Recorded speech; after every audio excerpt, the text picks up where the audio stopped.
Let's freaking go! Chargers fans, I need your help. Will you make the actual playoffs this year?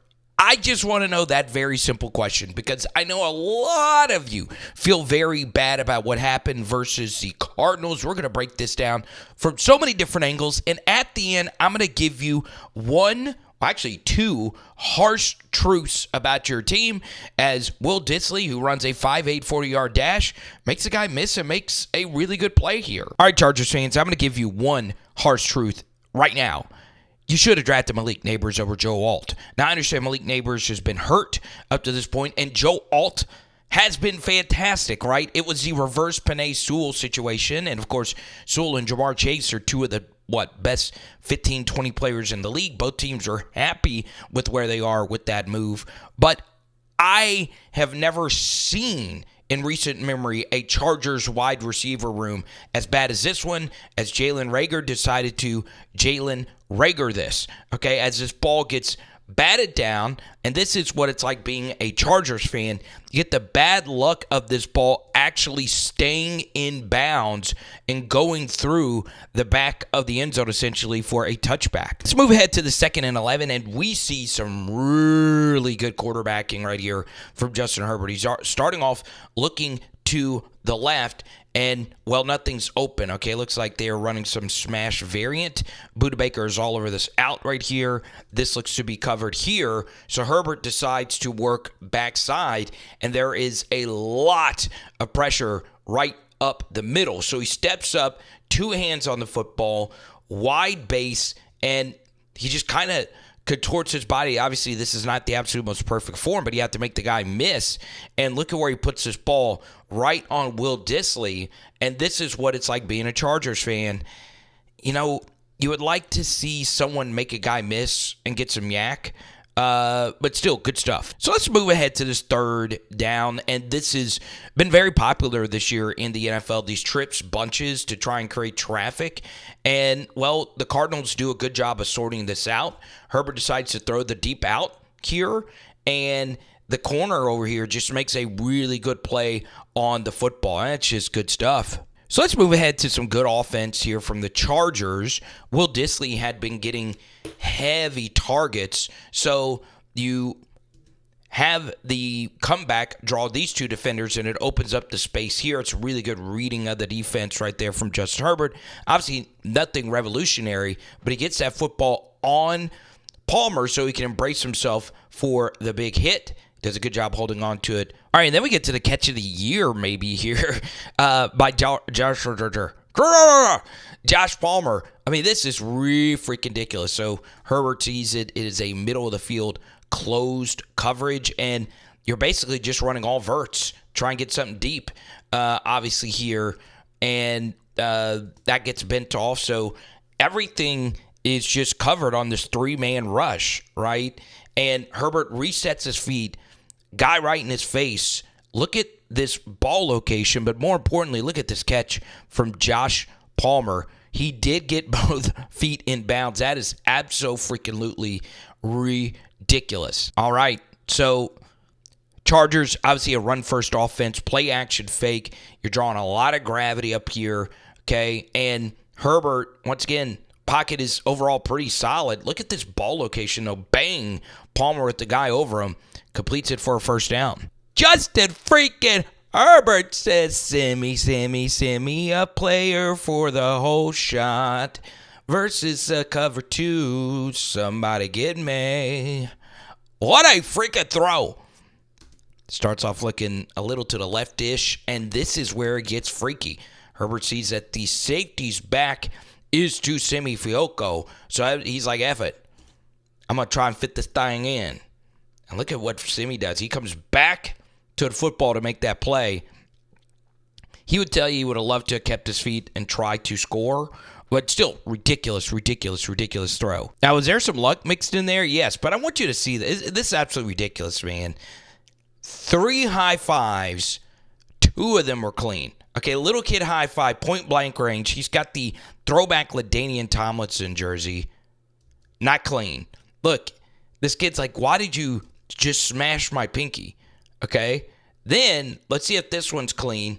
Okay, that's a good square high five. Now this one, man, this guy is extending his arm, all right? Pit sweat and all.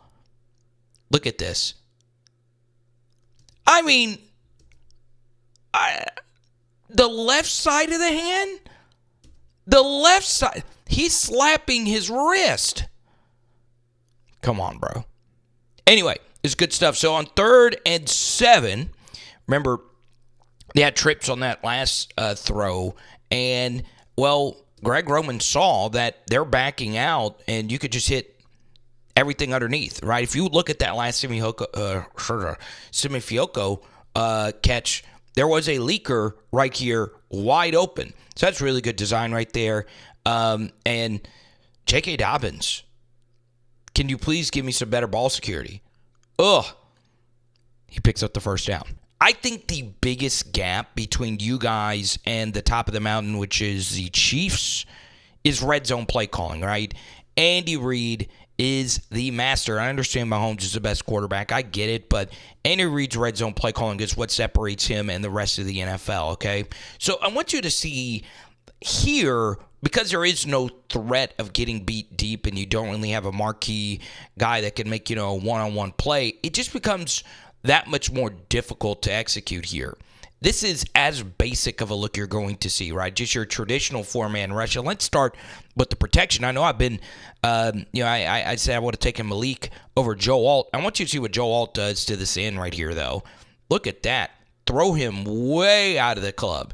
I mean, you can't really do it that much better than that. But just take a look at this picture. There's nobody open. Nobody. And you have two guys here kind of sort of occupying the same space, right? You're not stretching the defense at all. I just think at the red zone, you really just can't run basic route concepts. You got to really get creative. And that was an issue for me watching the Chargers all game. There really wasn't a whole lot of creative red zone play design. It was a lot of just whip routes to nowhere, okay? Everything is just Velcroed here. And, what is Herbert supposed to do? He's got to just step up and eat the sack the best he can, okay?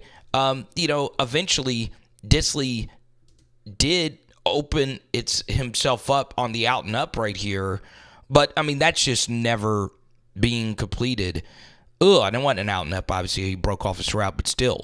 All right, so we get to this 3rd and 9, which is basically 3rd and Oakland here. It's a long freaking way to this end zone line, and you don't have to pick up, obviously, all the yards for the first down. I'm a little shocked Herbert didn't throw this, okay? Once again, everything is just covered, right? And Disley is open here, but that's not getting anywhere, really. Could this have been fit in right here? Herbert's looking at it. It is a little shocking he got off of that, right? But he does work to Disley, and it's batted down because, well, he runs a 5.8 40. Man, this is an unfreaking believable play design, okay? You get in 13 personnel, and you really get vertical. Take a look at the Cardinals here. 1, 2, 3, 4, 5, 6 guys.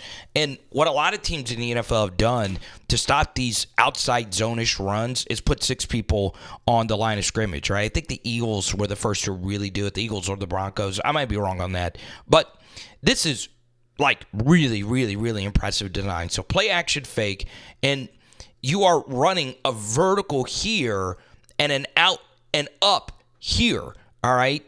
Normally, you're not thinking both tight ends are going to be running vertical routes, but that is exactly what happens. 84 does a good job selling the out and then going vertical. Herbert does a good job working over to it. Pocket is really good. The play action fakes at a heavy sets normally help your pass protection out, and you get an absolutely huge gain of yards here. Good stuff. All right, 3rd and 10, 12:43 left to go, and this does open itself up. I'm also not opposed to Herbert doing what he actually ended up doing on this play, but it was there, okay? So it looks like he's staring center field here. He steps up. The pocket is really good, okay? And you'll see it just depends on the progression. This is never going to be open ever, all right, with 3 guys on 1 over here. But on the backside, this post from McConkey actually opens up Simi Fehoko here for what would have been a touchdown. Okay? Now, I am not opposed in the spot of just hitting the check down because he could pick up the yards needed, and at the same time, you could just go for it on 4th down. The Chargers decide to do neither. Okay? They did hit the check down, but they decided to kick the field goal to make it a 14-12 game. All right, let's show Herbie some love. Once again, you get a crowded line of scrimmage, 5 guys there, and all right, we get a crowded line of scrimmage backed up in your own territory, 5 guys, but no burgers and fries on the line of scrimmage here, and everything is protected well. I like throwing from the 1-yard line. Sniper gets Will Dissly. And this is just really comfortable, smart quarterback play. Herbert not panicking at all and hitting this to land McConkey to give yourself some breathing room. Really good quarterbacking. So Herbert completed a few other passes on this drive that we're not showing you. I'm a little shocked the Cardinals played this conservatively when all the Chargers needed was a first down to pick up, to get the lead, right? They're giving you this. They're giving you this. They're also giving you this. Man, I don't understand that defensive philosophy, playing that conservatively at all. So that definitely helped out the Chargers on this drive. I always felt Herbert is a little bit robotic, right? Not as creative as, like a Josh Allen or Patrick Mahomes. And look, I'm not saying he needs to be as good as those guys, but, athletically, he's been compared to those guys. Now, first thing is you do get a missed offsides here. Okay, man, I think the Chargers would have liked to have had, a free play or a flag. If a flag's thrown in the air, maybe Herbert sees it in the corner of his eyes and he knows he has a free play, and it makes him a little bit more bold to throw this seam ball, okay? The pocket is fine, all right? There is a lot of interior pressure, but it's okay at this point. So this could have been thrown. And then the next thing here is you could see that the out and up to McConkey also opens itself up. Okay, so he's out, and I felt like Ladd could have sold this out a little bit better, and now he's up. All right, so now Ladd has a step here. He gets sucked up by this linebacker, but Herbert looks like he thought about throwing it, right? Can Herbert, and you guys in the chat, let me know, could he have made this throw on the run to Ladd McConkey and lead him for the touchdown? I just think another QB could have potentially made that throw. And then you can get even more creative and hit this, right? Throw a little pitch out there, right? I think of Mahomes is doing that. And if you somehow, some way can flick this ball out here, this is baby pay dirt.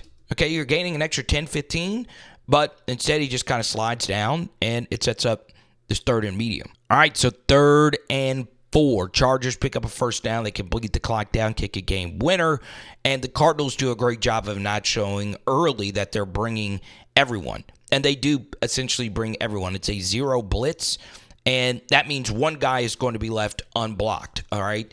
And what happens here is Dobbins initially comes over to pick up Budda Baker coming through here, and he ends up picking up the other blitzer right here.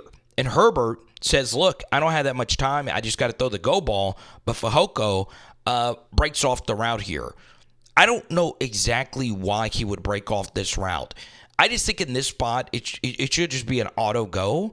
I mean, this DB has you out leveraged really, really, really badly. I would just prefer you to keep running because that prevents the intentional grounding call here. And it is a good call. You're taking a look at the final stats, and as many of you know, the Cardinals was able to drive down and kick the game-winning field goal, but you got to be kicking yourself if you're a Chargers fan that you lost this game, right? The one play that got the Cardinals their big touchdown was Kyler Murray just having a ridiculous scramble. So defensively, things went pretty much according to plan. It's just offensively, you don't really have that many playmakers. I still think Ladd McConkey is going to be pretty good, but, man, the drops, were an issue, and that's why, like we said earlier, you should have just drafted Malik Nabers, even though Joe Alt has been pretty good so far for the Chargers. So either way, we're just splitting hairs because we got to talk about Justin Herbert. I do feel he's extremely talented. I don't think anyone would disagree that Justin Herbert's extremely talented. And yeah, you would like to see some of these difficult catches actually go the way for the Chargers. But at the same time, it just always feels like Justin Herbert is that guy that everyone tells you is really good. The film guys tell you he's really good. The analytics guys tells you he's very good. But in essence, he just doesn't win a whole lot of football games, right? And look, obviously injuries and all kinds of stuff. We're still very early in the Justin Herbert era. But, it's just one of those interesting things. Now, floating in your face, another quarterback who everyone tells us is really good, but quite frankly just does not win that many games. Okay, Chargers fans, we'll talk to you soon. It is Power Hour NFL. Boom! And one fact, it's never good when your leading receivers all have jersey numbers in the 80s. That's a sign you should panic.